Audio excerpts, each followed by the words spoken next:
आपको लगता है कि कोई आपके जीवन में आएगा या आपकी कोई जिंदगी में आएगी, तो पहले अपनी जिंदगी उस लायक बना लीजिए कि कोई आना भी चाहे। वरना याद रखिएगा कि अगर कामयाबी नहीं है, गरीबी इंसान को न जीने देती है न मरने देती है। इसी का दूसरा नाम नरक है।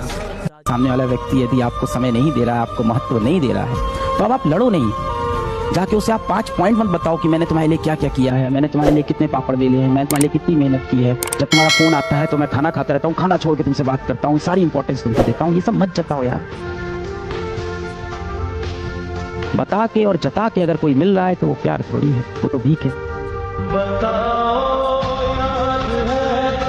जिस उम्र में अपने सपनों के पीछे भागना था, उस उम्र में आप किसी गलत इंसान के पीछे भागने लगते हैं और उससे प्रेम कर बैठते हैं। एक वक्त के बाद बचेगा कुछ नहीं, बचेगा तो आपकी गैलरी में फोटोज और आपकी कॉल लिस्ट में नंबर। और वक्त बीतने के साथ साथ आपका हुलिया बदल जाएगा, आपका व्यक्तित्व बदल जाएगा, आप अपने आप को खो देंगे। आपके छोटे और जमे हुए बाल अब बड़े रहने लगेंगे, आप अपनी परवाह करना भूल जाएंगे। हमेशा बात करने वाले आप अब चुप रहना पसंद करेंगे। खुद के लिए मुस्कुराने वाले आप अब लोगों को दिखाने के लिए मुस्कुराएंगे। अपनों से दूर हो जाएंगे, अपने आप से दूर हो जाएंगे। हमेशा जिम्मेदारी लेने वाले आप गैर जिम्मेदार हो जाएंगे। साफ चेहरे पर दाढ़ी होगी और ना जाने कौन कौन से ख्याल होंगे। एक बात याद रखिएगा, अपने आप की कैद में रहना किसी और की आजादी से लाख गुना बेहतर होता है। अपनी इस गोल्डन एज को संभालिए और किसी गलत इंसान के पीछे खर्च ना करके अपने आप पर खर्च कीजिए, अपने आप के व्यक्तित्व को बनाइए। आपके नाम के हजारों व्यक्ति हो सकते हैं, परंतु आपके व्यक्तित्व का सिर्फ एक व्यक्ति होना चाहिए, वो है आप। और आपका व्यक्तित्व ही आपकी पहचान होगा, ताकि आपका नाम आपकी पहचान होगा। एक बार बात करने को आपको तरसा आता है, आप बोलते रह जाते हो, प्लीज मेरे मैसेज का रिप्लाई कर दो, प्लीज कॉल उठा लो।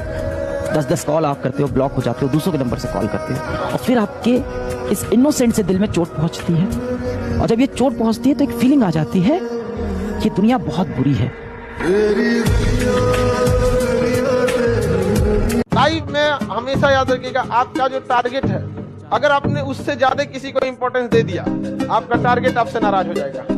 लक्ष्य जो होता है ना, लक्ष्य वो बहुत ईगो वाला चीज होता है। अगर आप उसको छोड़ के किधर भी ध्यान देंगे तो लक्ष्य भटक जाएगा। क्या तू ही है वो?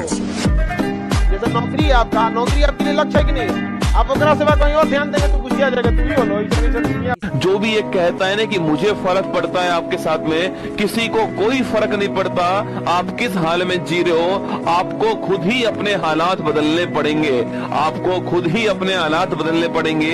ये कोई चिट्ठी नहीं है, ये कोई चिट्ठी नहीं है जो आप दूसरों से लिखवा दोगे। ये आपकी तकदीर है, आपको अपने मेहनत के दम पर लिखनी पड़ेगी।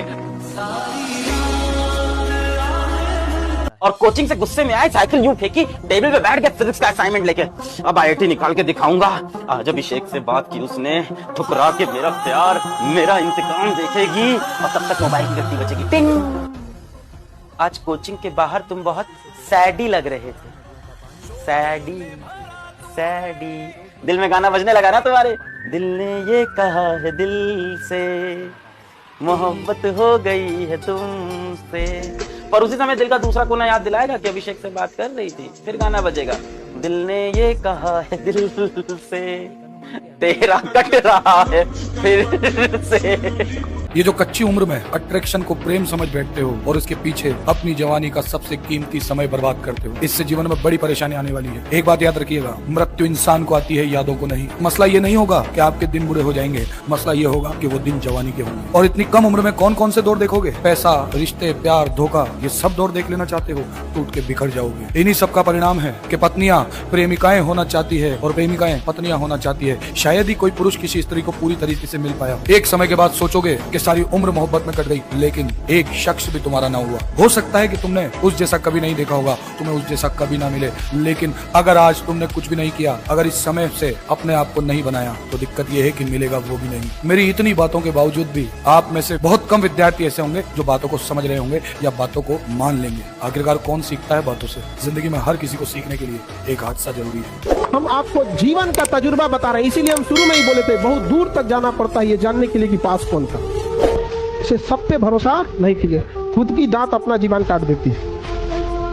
कोई लड़की आपसे बात ना करना चाहे तो आप उसके साथ जबरदस्ती ना करें। ये बात अपने दिमाग में बांध कर रखें। कुछ ऐसी चीज अपने अंदर पैदा करें, इतनी योग्यता पैदा करें, इतनी कि अगर आपके सामने कोई दूसरा योग्य व्यक्ति आ जाए मछली का आंख फेंकने के लिए, तो लड़की खड़ी हो जाए। ऐसा दोस्त बनाओ कि इन 2 साल 3 साल बाद आप भी अपने लक्ष्य की तरफ पहुंचो और वो भी अपने लक्ष्य की तरफ पहुंचो, और हो सकता हो आप दोनों के रास्ते भी अलग हों।